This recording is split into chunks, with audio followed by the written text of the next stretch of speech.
Case है उसकी वैधानिकता की बात करें तो 250 सदस्य, शायद 2500 सदस्य, 2500 सदस्य आज हमारे संवर्ग में है। हम यहाँ 250 भी नहीं है। आज कागज संख्या 2500 करीब, 250 में हम लोग नहीं है। उसकी वैधानिकता को चैलेंज हम करेंगे तो किस आधार पर करेंगे?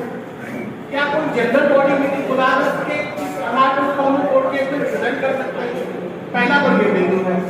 जब कोर्ट केस में हम लोग पार्टी ही नहीं रहेंगे, पार्टी दिए रहेगा, मार्गदर्शक रहेंगे, तो कोर्ट केस में हमारे पास स्टैंडिंग क्या है?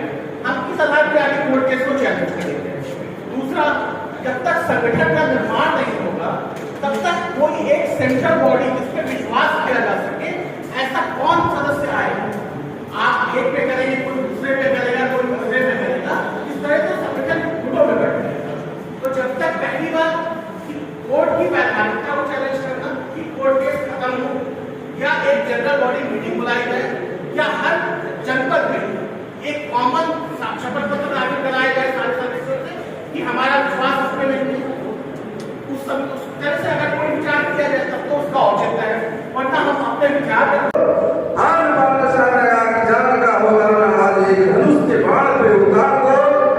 है प्रचंड, आरंभ है प्रचंड, आरंभ है प्रचंड। हो दया का भाव या कि शौर्य का चुनाव या कि हार का उठाओ, तुम ये सोच लो। हो दया का भाव या कि शौर्य का चुनाव या कि हार का उठाओ, तुम ये सोच लो। आरंभ है प्रचंड, आरंभ है प्रचंड, आरंभ है प्रचंड। या कि पूरे भारत पर चल रहे विजय का लाल लाल ये गुलाल, तुम ये सोच लो। रंग केसरी का हो या मृदंग का हो, केसरी का हो, तुम ये सोच लो। जिस कार्य की कल्पना में जिंदगी हो प्रेम की, उस कवि को आज तुम नकार दो। भीगती रसों में यार, भूलती रसों में यार, आग की लपट कर तुम बघार दो। आरंभ है प्रचंड, आरंभ है प्रचंड, आरंभ है प्रचंड। आज जंग की हरी तुम दुहार दो। आन बाण साथ का या दान या जान का हो दान, आज एक धनुष के बाण पे तुम उतार दो। आरंभ है प्रचंड, आरंभ है प्रचंड, आरंभ है प्रचंड। साथियों,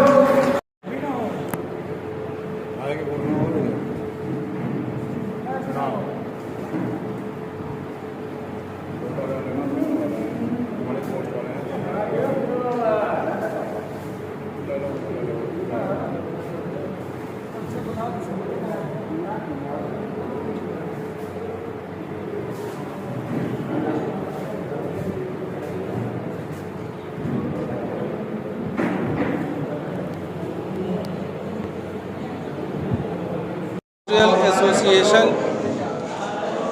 उत्तर प्रदेश के तत्वाधान में और अखिल भारतीय सरकारी कर्मचारी महासंघ के तत्वाधान में आज दिवंगत जो हमारे साथी असामयिक मृत्यु के शिकार हुए हैं, एक्सीडेंटल मृत्यु या लंबी बीमारी के कारण, उन सारे कर्मचारियों के लिए वार्षिक रूप में हम लोग श्रद्धांजलि सभा का आयोजन करते हैं। पिछले साल भी हम लोगों ने किया था इसी गांधी सभागार में।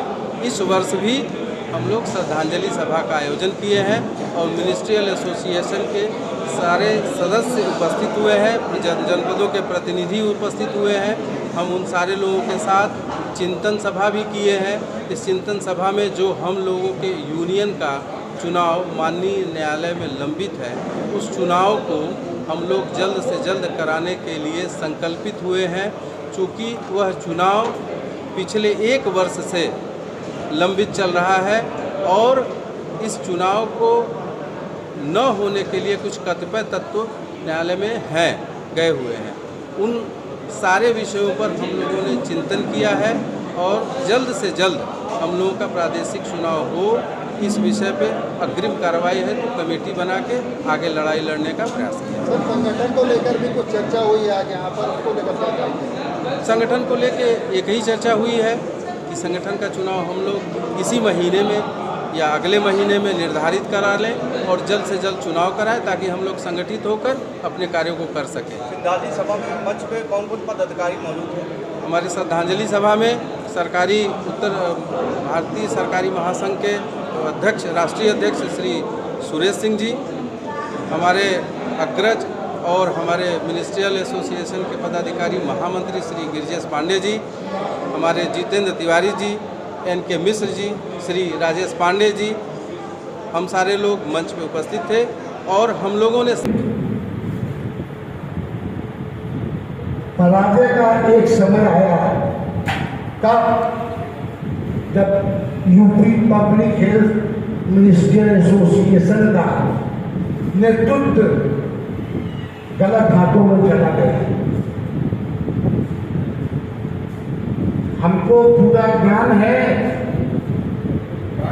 कि ये UP public health ministerial association निश्चित रूप से प्रदेश के 27,954 कर्मचारियों को दिशा देता था, आज खुद दिशाविहीन हो गया है।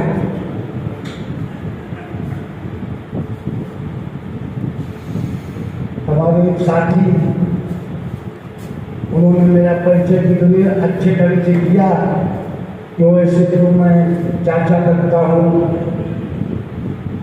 भाई नितेश पांडे जी, और हम दोनों भाई एक साथ लखनऊ विश्वविद्यालय की छात्र थे। राजनीति के बाद कर्मचारी राजनीति में प्रवेश किए थे। उस समय भी यही परंपरा थी। तमाम तथाकथित नेताओं ने 20-20 वर्षों तक चुनाव को